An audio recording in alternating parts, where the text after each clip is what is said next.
الحمد لله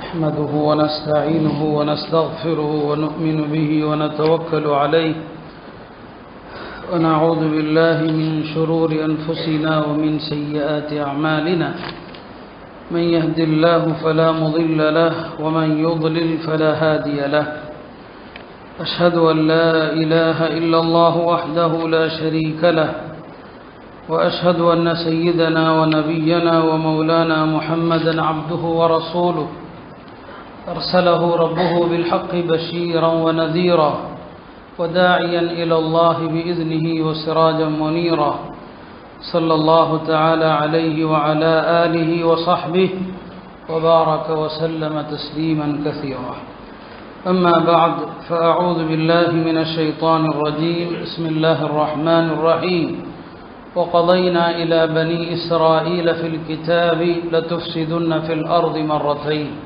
ولتعلن علوا كبيرا وقال النبي صلى الله عليه وسلم لا تقوم الساعة حتى تقاتل اليهود فيختبئ اليهودي وراء الحجر والشجر فيقول الحجر والشجر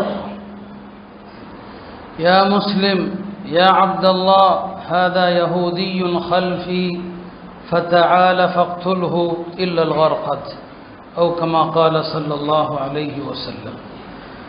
கண்ணியத்திற்குரிய அல்லாஹ்வின் நல்லடியார்களே, நாம் அடிக்கடி சொல்லி வருவதுண்டு, உலக நிகழ்வுகள் எதை காட்டுகிறது என்பதை பலமுறை சொல்லியிருக்கிறோம். இனி வரும் நாட்கள் பெருமானார் ஸல்லல்லாஹு அலைஹி வஸல்லம் அவர்கள் அறிவித்து சென்ற குழப்பங்களுக்குரிய நாட்கள். ஏதோ நாம் அச்சுறுத்துவதற்கு பயமுறுத்துவதற்கு இனி ஒரே உலகமே குழப்பமாக இருக்கும் அப்படின்னு ஏதோ நிராசைக்கு சொல்வதல்ல இது. ரசூல் ஸல்லல்லாஹு அலைஹி வஸல்லம் அவர்கள் உலகத்தில் நடைபெறவிருக்கிற குழப்பங்களை சொன்னாங்க. எல்லா ஹதீஸ் நூல்களிலுமே கிதாபுல் ஃபிதன், குழப்பங்கள் என்று ஒரு பாடம் இருக்கிறது, ஒரு அத்தியாயம் இருக்கிறது. உலக அழிவு நாளுக்கு முன் இந்த உலகம் சந்திக்க போகிற எல்லா குழப்பங்களையும் நபி ஸல்லல்லாஹு அலைஹி வஸல்லம் சொன்னாங்க. உலகத்தில் என்னென்ன போர்கள் நடைபெறவிருக்கிறது, பெரிய பெரிய போர்கள் எல்லாம் நடப்பதை பற்றி சொன்னாங்க. எதை அல்லாஹ்வுடைய தூதர் சொன்னாங்களோ நாம் வாழுகிற காலத்தில் நிதர்சனமாக கண்கூடாக பார்த்து கொண்டிருக்கிறோம். இதஹாதா மா வஅதன அல்லாஹு வ ரசூலுஹு, அல்லாஹ்வும் அவனுடைய தூதரும் எதை வாக்களித்தார்களோ அதுதான் நடக்குது. வஸதகல்லாஹு வ ரசூலுஹு, அல்லாஹ்வும் அவனுடைய தூதரும் உண்மையே உரைத்தார்கள். இதையெல்லாம் பார்க்கும்போது வமா ஜாதஹும் இல்லா ஈமானா வ தஸ்லீமா, மோமின்களுக்கு அது நம்பிக்கை அதிகப்படுத்தும், மோமின்கள் மேலும் கட்டுப்பட தயாராகுவார்கள். இதுதான் நமக்கு பெற வேண்டிய படிப்பினை. கடந்த வாரம் ஒரு ஈமான இபத்து குறித்து சொன்னோம். வெறும் தகவலாக நாம் அதை சொன்னால் அதில் பிரயோஜனம் இல்லை, எல்லாரும் பார்க்குறோம். இந்த வாரம் பார்க்குறோம், ஈரான் இஸ்ரேலுக்கு இடையிலான ஒரு யுத்தம் 6 நாட்களாக தொடர்ந்து நடக்கிறது. இந்த யுத்த செய்திகளை எல்லாம் என்னை விட நீங்கள் அதிகமாக படித்திருப்பீர்கள். நாம் அந்த யுத்த செய்திகளை தகவல்களாக ஒரு செய்தி வாசிப்பாளராக கடந்து போவதல்ல ஜும்மாவுடைய பயான். நாம் இதில் பெற வேண்டிய பாடம் என்ன? இது போன்ற யுத்தங்கள் நடக்கிற போது பெருமானார் சொன்ன அந்த விஷயங்கள், இதை எங்க நபி சொன்னாங்க, நாம் அதை ஈமானிய கண்ணோட்டத்தில் பார்க்கணும், படிப்பினை கண்ணோட்டத்தில் பார்க்கணும். நாம் உலகம் இடங்கள் வாங்குவதில், நிலங்கள் வாங்குவதில், மனைகள் கட்டுவதில் இதில் மூழ்கி கிடக்கிறோம். ஆனால் பாருங்க, ஒரு குண்டில் கட்டடங்கள் எல்லாம் தவிடுபடியாகுது, சாம்பலாகுது, அப்பளம் போல நொறுங்கி போகுது. கஸாவில் அந்த நகரம் எவ்வளவு அழகான நகரம், ஒரு அற்புதமான கடற்கரை நகரம், என்னாச்சு இப்போ ஒன்று கூட இல்லை, இல்லையா? இன்றைக்கு இஸ்ரேலுடைய கட்டடங்களும் இந்த பக்கம் ஈரான். அப்போ உலகம் அழிவை நோக்கி தான் போகுது என்பதை இதிலிருந்து நாம புரியணும். உலகம் அழிவை நோக்கித்தான் இனி வருகிற காலங்கள் இருக்கும் என்பது தான் இது சுட்டி காட்டுது. எனவே முதல்ல இது நமக்கு ஈமானை அதிகப்படுத்தணும். இனியாவது 2 வார்த்தை எல்லாம் சொல்லுவான், இதையெல்லாம் எங்கள் நபி சொன்னாங்க, நாங்கள் நம்புகிறோம், ஈமான். இன்னொன்று என்ன? தஸ்லீம். இனியாவது மார்க்கத்துக்கு கட்டுப்படணும். நாம் நம்முடைய வாழ்க்கையை ஹராமான விஷயங்களில், மார்க்க விரோத விஷயங்களில், வீண் வரையங்களில் இப்படியே காலங்களை கடத்தி கொண்டிருந்தோம். இந்த நடைபெறக்கூடிய விஷயங்களாவது உலகம் இனி அழிவை நோக்கி ஆகிரத்துக்காக தயாராக முயற்சிக்க வேண்டும். நம்முடைய எல்லா சிந்தனைகளும் உலகத்தை செம்மைப்படுத்துவதில் தான் நம்முடைய கவனங்கள் எல்லாம். ஒரு வீடு கட்டுவது, ஒரு திருமணம் செய்து நடத்துவது, இதுக்கெல்லாம் ஒரு குறுகிய காலம் போதும். ஆனால் நாம் நிறைய நேரம் எடுக்கிறோம். அருமையானவர்களே, அந்த வகையில் தான் நாம் இந்த யுத்தத்தையும் நாம் பார்க்கணும். இறுதியில் நாம் அது குறித்து சில தகவல்களை சொல்லுவோம். பல முறை நாம் யூதர்களை பற்றி நாம் சொல்லியிருக்கிறோம். யூதர்கள் யஹூத் என்று குர்ஆன் சொல்லுகிறது. யஹூதுனா யாரு? யாக்கூப் அலைஹிஸ்ஸலாமுடைய மகன்களில் ஒருவர். அவருடைய பேர் யஹூதா என்று சொல்லுவாங்க. அந்த யஹூதாவில் உள்ள தால் இருக்கிறது, அது அரபுகள் தாலாக மாற்றி அதைத்தான் யஹூத் என்று சொல்றாங்க. அப்போ யாக்கூப் அலைஹிஸ்ஸலாமுடைய ஒரு மகன் யஹூதாவுடைய வழித்தோன்றல்கள், அவர்களை யஹூத் என்று குர்ஆன் நமக்கு சொல்லுகிறது. இந்த பெயர் எப்படி வந்தது என்பது குறித்து பல காரணங்கள். அதில் ஒன்று யஹூதாவுடைய மகன்கள். இந்த யஹூதுங்கிற பெயரை அல்லாஹ் தேர்ந்தெடுத்த பெயரா இல்லை, மூசா அலைஹிஸ்ஸலாம் தேர்ந்தெடுத்த பெயரா இல்லை.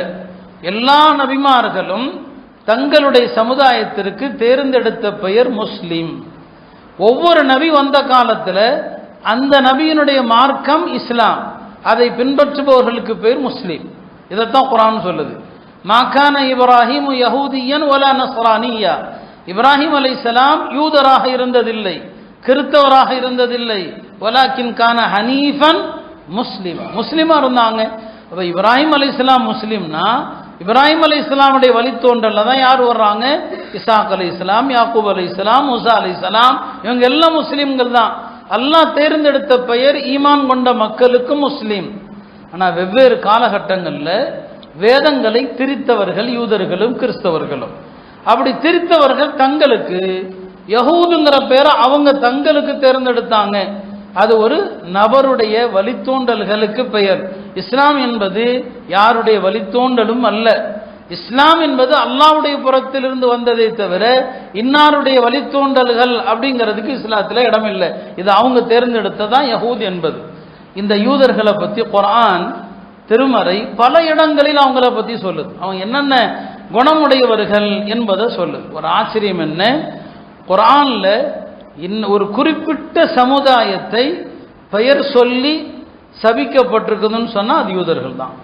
யூதர்களை தான் குர்ஆன் பெயர் சொல்லி சபிக்குது. லுஇனல்லதீன கஃபரு மின் பனி இஸ்ராயீல் அலா லிசானி தாவூத் வ ஈஸா இப்னு மர்யம்.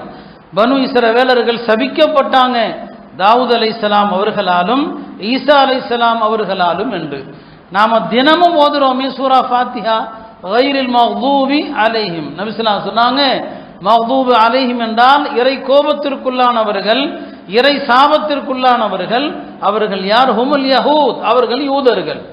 வேற எந்த ஒரு சமூகத்தையும் அல்லாஹ் இப்படி குறிப்பா பலிக்கல, சபிக்கல. இந்த ஒரு கூட்டத்தை தான் அல்லாஹ் சபித்தான். அதுக்கு என்னங்க காரணம்? அப்ப நாமளும் கைரில் மக்தூபி அலைஹிம் என்று சூரா ஃபாத்திஹால அந்த சபிக்கப்பட்ட கூட்டத்தை நினைவு கூறுகிறோம் என்று சொன்னா என்ன காரணம்? உலகத்தில் யாருமே செய்யாத அனைத்து காரியங்களையும் செய்ய துணிந்த ஒரு கூட்டம் இவர்கள். எல்லா தீமைகளுடைய ஊற்று யாருன்னா யூதர்கள் தான். பாருங்க, அல்லாஹ்வையே குறை சொன்ன ஒரு கூட்டம் இருக்கிறான்னா உலகத்தில் அது யூதர்கள் தான். பாருங்க, அல்லாஹ்வுக்கு இணை வைக்கிற எத்தனையோ பேர் இருந்தான். மக்கா முஷ்ரிக்கீன்கள் அல்லாஹ்வுக்கு இணை வைக்கிற ஒரு கூட்டம் தான். அல்லாஹ்வுக்கு என்ன வச்சாங்க. ஆனால் அதே நேரத்தில் அல்லாஹ்வுடைய கண்ணியத்தில் குறை வைக்கவே மாட்டாங்க. அவன் இணை வைக்கிறதுக்கு கூட ஒரு சாக்கு போக்கு தான் சொன்னான். அல்லாஹ் தான் பெரியவன், அல்லாஹ் தான் பெரிய கடவுள். ஆனால் அதே நேரத்தில் இந்த சின்ன கடவுள்கள் எல்லாம் அல்லாஹ்வை நோக்கி நாங்கள் நெருங்கிறதுக்கான உபகரணங்கள், இந்த குட்டி தெய்வங்களை கொண்டு அல்லாஹ்வை நெருங்குறோம் அப்படின்னு சொன்னோம். குர்ஆன் அதை சொல்லுது. மா நஅபுதுஹும் இல்லா லியுகர்ரிபூனா இலல்லாஹ், அல்லாஹ்ட்ட நெருக்கமாக்கி வைக்குன்னு சொல்லி இதை வணங்குறோம்னு சொன்னானே தவிர அவர்கள் கூட அல்லாஹ்வை இழிவுபடுத்தலை. ஆனால் உலகத்தில் அல்லாஹ்வை இழிவுபடுத்தின ஒரு கூட்டம் இருக்குன்னு சொன்னா அந்த கூட்டம் யாரு தெரியுமா? யூதர்கள் தாங்க. அல்லாஹ்வை ஏலன்னு சொன்னான். யாராவது சொல்லுவானா அல்லாஹ்வை ஏலன்னு சொன்னா? குர்ஆன் சொல்லுது, லகத் சமிஅ அல்லாஹு கௌலல்லதீன காலு இன்னல்லாஹ ஃபகீர் வ நஹ்னு அக்னியா. நாங்கெல்லாம் பணக்காரங்க, அல்லாஹ் ஏலன்னு சொன்னான். யாருங்க? யூதர்கள். ஏங்க அல்லாஹ் ஏலன்னு சொன்னா? குர்ஆன்ல ஆயத்து இறங்குச்சு, அல்லாஹ்வுக்கு யாராவது அழகிய கடன் கொடுப்பவர்கள் இருக்கிறார்களா? மன் ஸல்லதி யுக்ரிதுல்லாஹ கர்தன் ஹஸனா, அல்லாஹ்வுக்கு யாராவது அழகிய கடன் கொடுக்குறீங்களா? அப்படி கொடுத்தா அல்லாஹ் உங்களுக்கு பன்மடங்கா திருப்பி கொடுப்பான்னு வருது. இந்த ஆயத்துக்கு என்ன அர்த்தம்? அல்லாஹ்வுடைய வழியில, அல்லாஹ் பொருந்தி கொள்கிற வழியில செலவு செய்யுங்க, அல்லாஹ் உங்களுக்கு தருவான்னு அர்த்தம் இல்லையா? இந்த ஆயத்து இறங்கிய நேரத்தில் ஹஜ்ரத் அபூபக்கர் ரலியல்லாஹு அவர்கள் மதீனால யூதர்களுடைய பாடசாலை ஒன்றை கடந்து போறாங்க. அந்த பாடசாலையினுடைய தலைவரை அழைத்து சொல்றாங்க, பாரப்பா உனக்கு சத்தியம் தெரியும், முஹம்மது ஸல்லல்லாஹு அலைஹி வஸல்லம் அவங்க குர்ஆன்ல சொல்லப்பட்ட அந்த தௌராத்துல சொல்லப்பட்ட நபின்னு உனக்கு தெரியும். எனவே ஈமான் கொண்டு தொழுங்க, ஜக்காத்து கொடுங்க, அல்லாஹ்வுக்கு அழகிய கடன் கொடுங்கன்னு சொல்லிட்டார். அல்லாஹ் திருப்பி கொடுப்பான்னு சொல்லி. யாரு? அபூபக்கர் ரலியல்லாஹு அன்ஹு குர்ஆன்ல இருக்கிறது சொன்னார். அப்ப அந்த யூத தலைவன்ல ஒருத்தன் ஃபின்ஹாஸ் அந்த ஆள் கேட்டான், எப்போ அல்லாஹ் நம்மள்கிட்ட கடன் கேட்குறானா? அப்படின்னா கடன் கேட்குறவன் ஏழையா இருப்பான், கடன் கொடுக்குறவன் பணக்காரனா இருப்பான். அப்படியானா நாங்கள் பணக்காரர்கள், அல்லாஹ் ஏழை. எங்கள்கிட்ட அல்லாஹ் கேட்குறான்ல, அப்போ அல்லாஹ் ஏழை. அடுத்து அல்லாஹ் என்ன சொன்னான்? கடன் கொடுத்தீங்கன்னா நிறைய தருவேன்னு சொல்கிறான். அப்போ அந்த ஆள் சொன்னப்பாரு, அல்லாஹ் வட்டி வாங்கக்கூடாதுங்கிறான், ஆனால் அவன் நமக்கு வட்டி கொடுக்குறான். நம்மள்கிட்ட கடன் கேட்டுட்டு திருப்பி நிறைய தருவேங்கிறான். அப்போ என்ன அர்த்தம்? வட்டி அல்லாஹ் கொடுக்குறான்னு சொல்லி. எவ்வளவு பெரிய ஆணவம் பிடித்த ஒரு கூட்டம் யோசிச்சு பாருங்க. அல்லாஹ் அந்த அர்த்தத்தில் சொல்லுகிறானா என்ன? அல்லாஹ்வுடைய வழியில செலவு செய்யுங்கன்னு சொன்னா அல்லாஹ் கடன் கேட்டா அப்ப அல்லாஹ் ஏழை, நாங்க பணக்காரன். இப்படி உலகத்துல எந்த கூட்டமும் சொன்னதில்லைங்க. குர்ஆன் சொல்லுது. அல்லாஹ்வை இழிவுபடுத்தினான். சரி, அதே மாதிரிதான் அவன் சொன்னா, வகாலத்தில் யஹூது யதுல்லாஹி மக்லூலா, யூதர்கள் சொன்னாங்க அல்லாஹ்வுடைய கை கட்டப்பட்டிருக்குதுங்க, அல்லாஹ் கஞ்சனா இருக்கிறான், அல்லாஹ் அள்ளி கொடுக்கறது இல்லை, அல்லாஹ் தாராளமா செலவு செய்யறது இல்லை, அல்லாஹ்வுடைய கைகள் கட்டப்பட்டிருக்குன்னா. யாரு? யூதர்கள். இப்ப பாருங்க, எவ்வளவு அல்லாஹ்வையே குறை சொல்லுகிற இவர்கள் நபிமார்களை கொல்ல மாட்டார்களா என்ன? நபிமார்களை விமர்சிக்க மாட்டார்களா என்ன? எல்லா நபிமார்கள் மீதும் அவதூறு சொன்ன ஒரு கூட்டம் யூதர்கள். அப்ப இந்த யூதர்கள் உலகத்துல இவர்களை விட மட்டமான மோசமான ஒரு கூட்டம் உலகத்துல இல்லை. நீங்க மற்ற எந்த சமுதாயத்தையும் கூட இவ்வளவு மோசமா திட்ட முடியாது, ஆனா யூதர்களை திட்டலாம். ஏன்னா எல்லா கேடுகட்ட காரியங்கள் அவங்கள் தான். அவன் ஒன்ன சாதிக்கணும்னா அல்லாஹ் பாதுகாக்கணும், அவனுடைய பெண்களை வச்சும் சாதிப்பான். யாரு? யூதர்கள். உலகத்துல லஞ்சம், வட்டி, பொருளாதார முறைகேடுகள் என்னென்ன இருக்குதோ இந்த எல்லா முறைகேடுகளையும் உலகத்துக்கு அறிமுகப்படுத்தியவர்கள் யூதர்கள். பொருளாதார முறைகேடுகள் என்னென்ன உண்டோ எல்லாவற்றையும் அறிமுகப்படுத்தியவர்கள் யூதர்கள் தான். போன் ஆஃப் பண்ண எல்லாவற்றையுமே அவங்க தான் என்ன செஞ்சாங்க? அறிமுகப்படுத்தினாங்க. இப்போ இந்த வட்டியாக இருக்கட்டும், லஞ்சமாக இருக்கட்டும், எல்லா தீமையும் அவங்கள்ட்ட இருக்குதுங்க. அப்படிப்பட்ட ஒரு மோசமான ஒரு கூட்டம். இந்த கூட்டம் என்னைக்கு அழிய போகுதோ அன்னைக்கு கியாமத்து வரும். அதுக்கு என்ன அர்த்தம்? உலக அழிவு நாள் வரைக்கும் இவன் இருப்பான், தீமைகள் பண்ணிக்கிட்டே இருப்பான். இவனுடைய தீமையை சூரா பனி இஸ்ராயீல்ல அல்லாஹ் சொல்லுவான், வகதைனா இலா பனி இஸ்ராயீல் ஃபில் கிதாபி லதுஃப்ஸிதுன்ன ஃபில் அர்தி மர்ரத்தைன். இந்த பூமியில 2 தடவை குழப்பம் விளைவிப்பீர்கள். 2 தடவைன்னு அல்லாஹ் சொல்றான். அந்த 2 யூதர்கள் செய்த அந்த 2 குழப்பங்கள் என்ன? இந்த 2மே நடந்து விட்டதா? 2 முறை தான் உலகத்துல யூதர்கள் குழப்பம் செஞ்சாங்களா? இது விஷயத்துல தஃப்சீர்ல ஆழமான கருத்துக்கள் இருக்குது. ஆழமான கருத்துக்கள். ஒன்றை மட்டும் நான் சொல்றேன். யூதர்கள் அவர்களுடைய மொத்த வரலாற்றில் அன்று முதல் இன்று வரை, யூத சமூகம் உருவானதிலிருந்து இன்று வரை அவர்கள் ஆட்சி செய்தது 2 தடவை மட்டும்தான். அதுக்கு மேல அவங்க ஆட்சி செய்யல. ஒன்று சுலைமான் அலைஹிஸ்ஸலாமுடைய காலத்துல, அவங்களும் அந்த வம்சம் தான், ஆனா அவங்க நல்ல மக்கள். அவங்களுடைய அந்த வழிகேடர்கள் யாரு? இந்த பின்னால் வந்தவங்க. சுலைமான் அலைஹிஸ்ஸலாமுடைய ஆட்சி தான் யூதர்களுடைய ஆட்சியிலேயே ஆகப்பெரிய ஆட்சி. அவர் உலகத்தை ஆட்சி செஞ்சாரு, எல்லாவற்றையும் அல்லாஹ் வசப்படுத்தி கொடுத்தான், நேர்மையா ஆட்சி செஞ்சாங்க. அவங்க ஆட்சி ஒரு ஆட்சி, உலகத்தை ஆண்டாங்க. அதற்கு பிறகு சுலைமான் அலைஹிஸ்ஸலாமுக்கு பிறகு உலக வரலாற்றில் யூதர்கள் ஆட்சி செய்ததே கிடையாது. கடந்த 1948 அமெரிக்கா ஐரோப்பிய நாடுகளுடைய எல்லா ஒத்துழைப்போடு உருவான ஒரு குட்டி ஒரு நாடு, ஒரு கற்பனை நாடு, ஒரு திருடப்பட்ட நாடு, ஒரு அபகரிக்கப்பட்ட நாடு இஸ்ரேல். இது அமெரிக்காவுடைய துணையில நிக்குது, ஐரோப்பிய நாடுகளுடைய துணையில நிக்குது. அவன் கைவிட்டா இந்த நாடும் இருக்காது. இந்த 1948 தான் யூதர்களுக்கான 2வது அரசு உருவாகுது. 2 தடவை தான் இவன் உலகத்தை ஆட்சி செஞ்சிருக்கிறான். யாரு? இந்த பனு இஸ்ரவேலர்கள் என்கிற யூதர்கள் ஆட்சி 2 தடவை தான். ஆனா உலகத்தில் இவர்கள் அட்டூழியம் செய்தது உலமாக்கள் சொல்றாங்க இவர்களுடைய அட்டூழியங்கள் வரலாற்றில் 6 பெரிய அட்டூழியங்கள் என்று எழுதுறாங்க. அல்லாஹ் 2 சொல்றான் ஹதீஸ்ல, வரலாற்றில் 6 பெரிய அட்டூழியங்கள். இவங்க ஒவ்வொரு அட்டூழியம் செய்கிற நேரத்திலையும் அல்லாஹ் ஒரு அரசனை அனுப்பி இவர்களை கொத்து கொத்தா அழிப்பான். சுலைமான் அலைஹிஸ்ஸலாமுக்கு பிறகு வந்த ஒரு ஆட்சியாளர் வழி தவறி போய் அட்டூழியம் பண்ணினாங்க. ஏன்னா சுலைமான் அலைஹிஸ்ஸலாம் பைத்துல் மக்திஸ உயர்ந்த முத்துக்களால, மரகதங்களால, மாணிக்கத்தால கட்டினாங்க. யாரு? சுலைமான் அலைஹிஸ்ஸலாம். ஜின்னுகளை வச்சு கட்டினாங்க. அவங்களுக்கு பிறகு வந்த ஆட்சியாளர்கள் தவறு செஞ்சாங்க, அட்டூழியம் பண்ணினாங்க. அல்லாஹ் எகிப்தினுடைய ஒரு அரசனை ஏவி யூதர்களை கொத்து கொத்தா அழிச்சான் அந்த அரசன். பிறகு கொஞ்ச காலம், ஒரு 400 வருஷத்துக்கு பிறகு திரும்ப வந்தாங்க, மறுபடியும் அட்டூழியம் பண்ணினாங்க. அல்லாஹ் புக்து நசர் என்கிற ஒரு ஆட்சியாளனை அனுப்பி அல்லாஹ் இந்த யூதர்களை அழித்தான். இப்படி வரலாற்றில் எப்போதெல்லாம் அநியாயம் செய்வானோ அப்போதெல்லாம் ஒரு அரசனை கொண்டு இந்த யூத கேடு கெட்டவர்களுக்கு அல்லாஹ் அழிவை கொடுத்தான். வரலாறு முழுக்க இதை நீங்க பார்க்கலாம். அதே மாதிரிதான் என்னங்க, ஐரோப்பா முழுவதும் பரவி கிடந்தாங்க யூதர்கள், பல நாடுகளில் பரவி கிடந்தாங்க. ஹிட்லர் தான் இந்த யூத மோசமானவன் என்று அறிந்த ஒரே நபர் ஹிட்லர் தான். ஹிட்லரை மோசமான ஆளா சித்தரித்து வச்சிருக்கிறான். ஹிட்லர் மோசமான ஆளும் கிடையாது, ஹிட்லர் ஒன்றும் சர்வாதிகாரியும் கிடையாது, நல்ல மனுஷன். ஹிட்லர் யூதர்களை அழித்த போது இஸ்லாமிய பல்கலைக்கழகங்களுடைய தாயாக இருக்கிற ஜாமியுல் அஸ்ஹர் யார் ஆதரித்தது தெரியுமா? ஹிட்லரை ஆதரித்தது. ஞாபகம் வச்சுக்கோங்க, ஜாமியுல் அஸ்ஹர் யார் ஆதரித்தது? ஹிட்லர் ஆதரித்தது. உலகம் சொல்லலாம் அவனை கொடுங்கோலன் என்று. ஏன்னா அவனுக்கு தெரியும் இந்த யூத சமூகம் மோசமான சமூகம், அவன் விளங்கியிருந்தான். அதனால தான் ஹிட்லர் சொன்னதா நீங்க எல்லாம் படிச்சிருப்பீங்க, நான் கொஞ்சம் பேர்த்தை ஏன் விட்டு வைக்கிறேன், உலகம் ஒரு நாள் தெரியும் இந்த யூதன் எவ்வளவு கேடுகட்டவன் சொல்லி. இன்றைக்கு யூதர்கள் கேடுகட்டவர்கள் என்று ரஷ்யா சொல்லுது, யூதர்கள் கேடுகட்டவர்கள் என்று வடகொரியா சொல்லுது. உலகத்தினுடைய புற்றுநோய் என்று யூதர்களை வடகொரிய அதிபர் சொல்றார். உலகத்துக்கே இவன் புற்றுநோய். இதைத்தான் ஹிட்லர் சொன்னார். சரிங்களா? ஹிட்லர் யூதர்களை அந்த கொன்று குவித்த அந்த காலகட்டங்களில் அந்த நாட்டில் இருக்கிற யாருமே, அங்க இருக்கிற மக்கள் யாருமே யூதர்களை ஆதரிக்க மாட்டாங்க, யாருமே வீட்டில் அடைக்கலம் கொடுக்க மாட்டாங்க. ஒரு நாள் இரவு நேரத்தில் ஒரு வீட்டு கதவை யூத சிறுவர்கள் 3 பேர் கதவை தட்டுறாங்க. ஒரு அம்மா கதவை திறக்குது, யாருப்பா? நாங்கள், எங்களை கொல்ல வர்றாங்க, அடைக்கலம் கொடுங்க. அந்த அம்மா வீட்டில் 3 குழந்தைகளோடு இருக்குது. சரி, அடைக்கலம் கேட்குறாங்களேன்னு உள்ளே கூப்பிட்டு அந்த 3 பேர்த்துக்கும் சாப்பாடு கொடுத்தது. சாப்பிட்ட 3 பேரும் செத்து போயிட்டான். 3 குழந்தைகளும் யூத குழந்தைகள். அந்த அம்மா சொல்லிச்சான், என்னுடைய 3 பிள்ளைகளையும் பாதுகாக்கிறதுக்கு இந்த 3 பிள்ளைகளையும் கொன்னுட்டேன்னு சொல்லிச்சான்.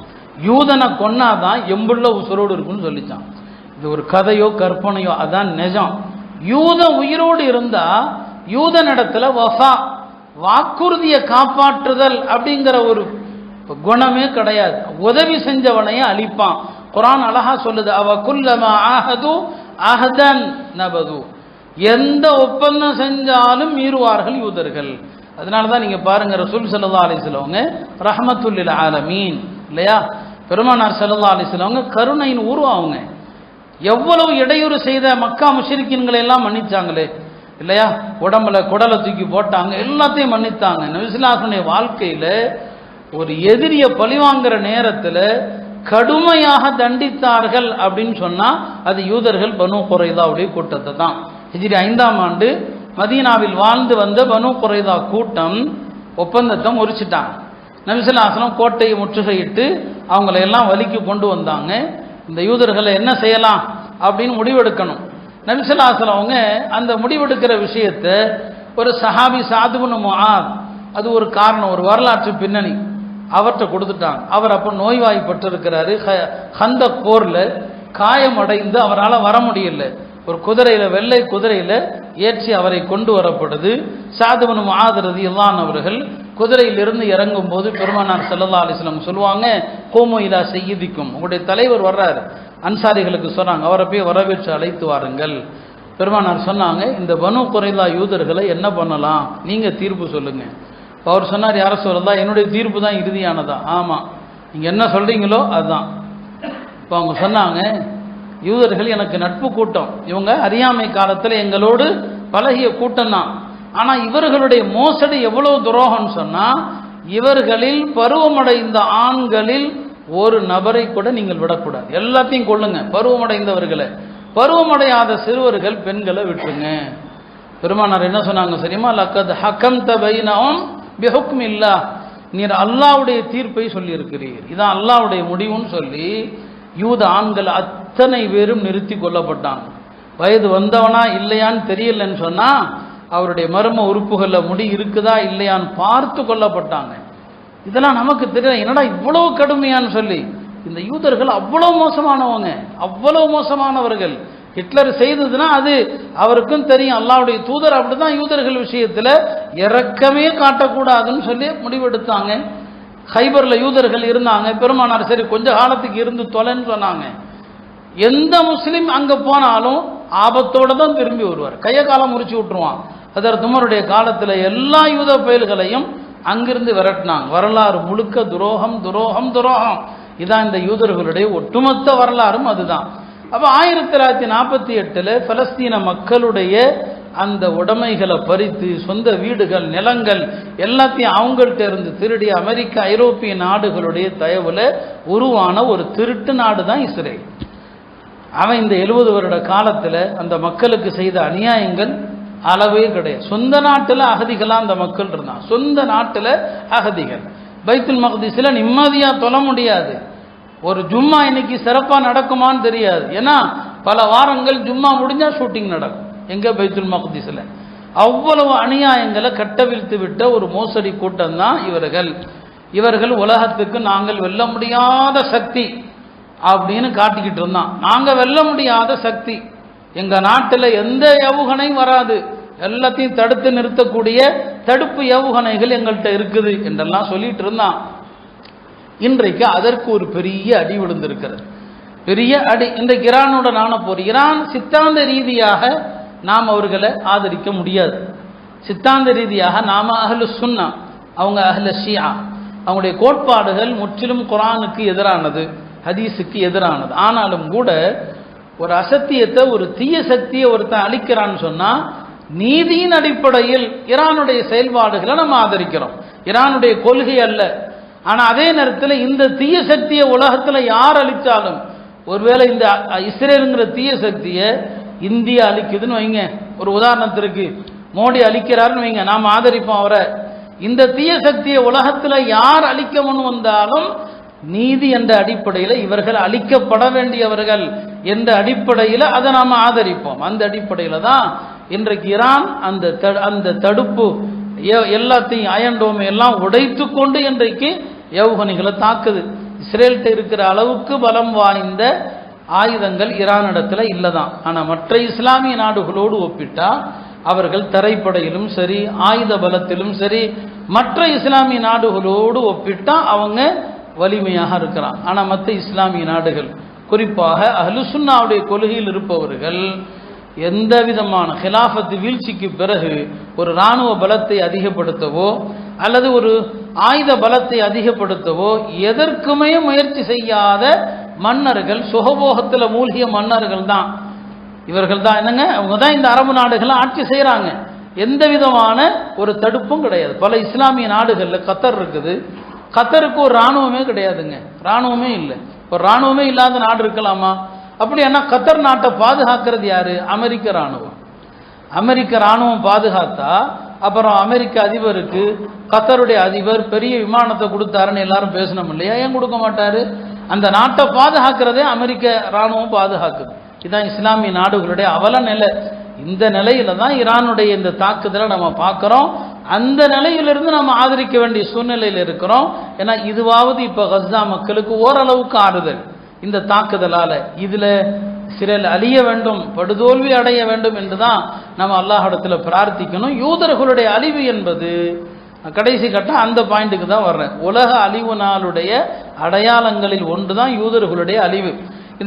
இந்த போர்ல யூதர்கள் தோத்துட்டாங்கன்னு வைங்க, அல்லாஹ் அப்படியே ஆக்குவானாக. யூதர்கள் தோத்துட்டான்னா அவன் எல்லாரும் உலகத்துக்கு பல நாடுகளுக்கு ஓடி போயிடுவான், பல நாடுகளுக்கு ஓடி போயிடும். சொல்லப்படுது யூதர்கள் இஸ்ரேல்ல ஒவ்வொரு நாளும் பயத்துல தான் இருக்கிறான், இன்னைக்கு இருந்தாலும் இந்த மண்ணிலிருந்து நாம விரட்டப்படுவோம்னு சொல்லி. அப்படி விரட்டப்பட்டா எங்க போலாம்? இப்பவே பல நாடுகளோடு ஒப்பந்தம் போட்டு வச்சிருக்கிறான், அதுல இந்தியாவும் ஒண்ணு. அங்கிருந்து விரட்டப்பட்டா எங்கெங்க போலான்னு சொல்லி பல நாடுகளோடு ஒப்பந்தம்.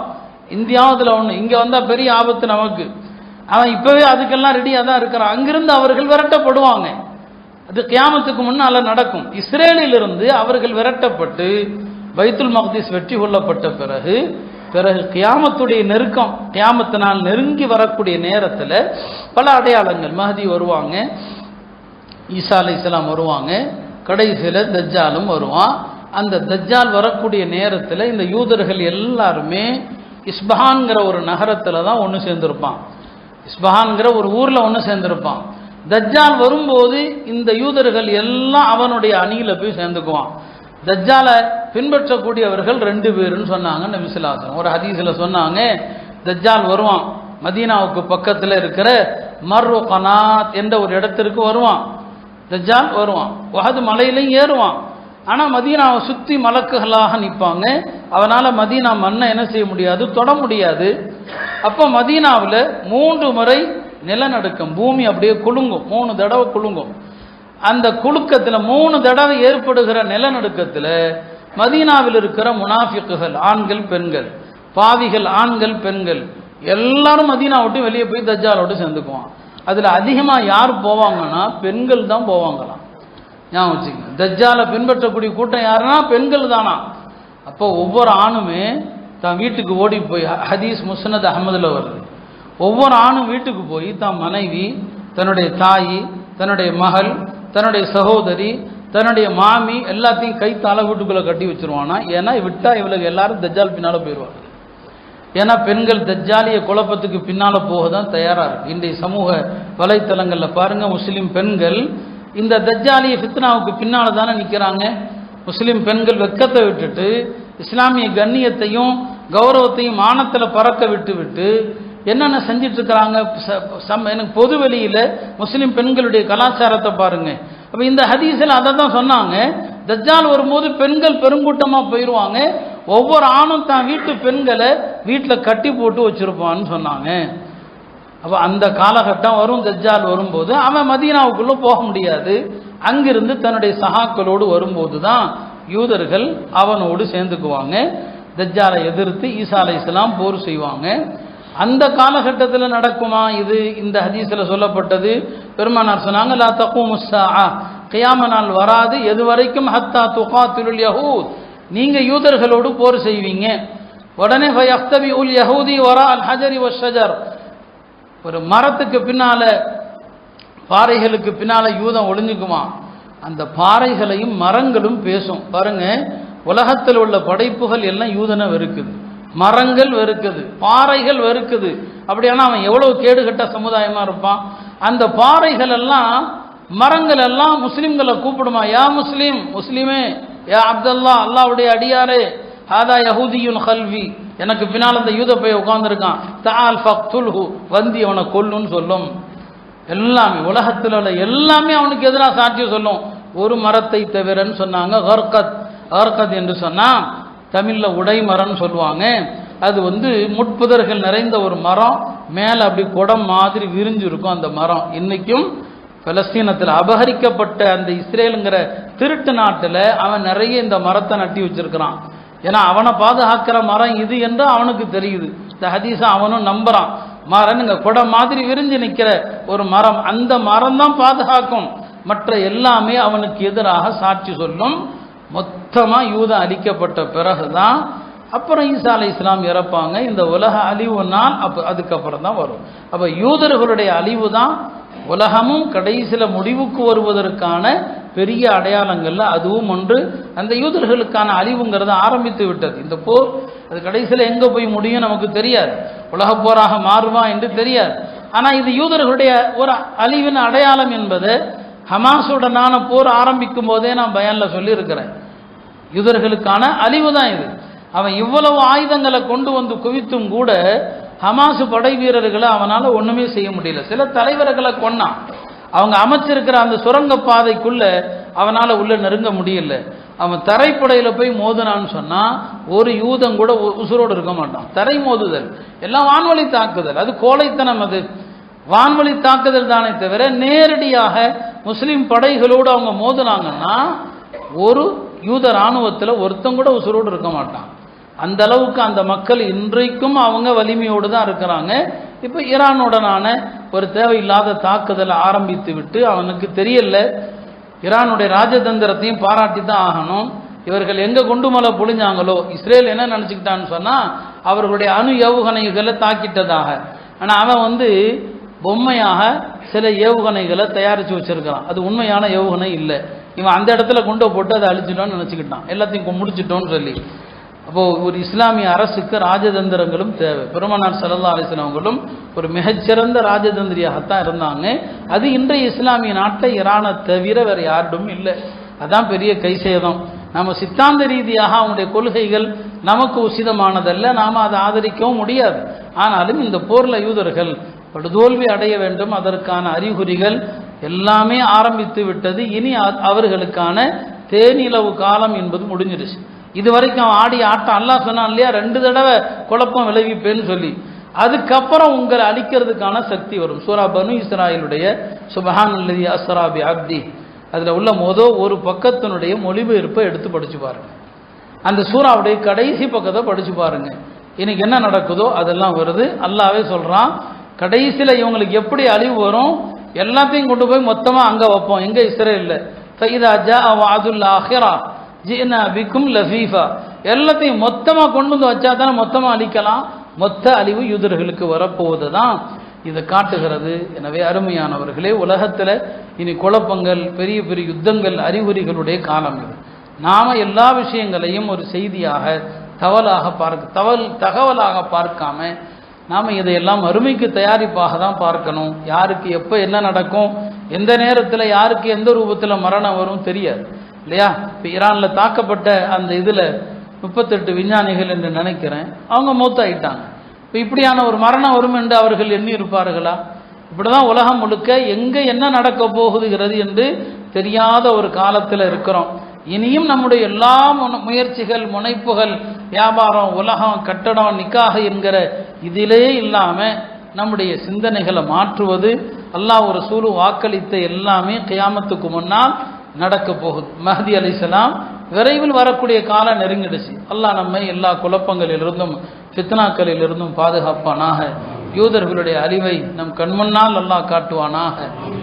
சுதந்திரம் பெற்ற பலஸ்தீனத்திலே பைத்துல் மக்திஸிலே சென்று நிம்மதியாக தொழக்கூடிய பாக்கியத்தை அல்லாஹ் எனக்கும் உங்களுக்கும் தந்தல்வானாக. ஆஃபிரு தஅவானா அனில் ஹம்துலில்லாஹி ரப்பில் ஆலமீன்.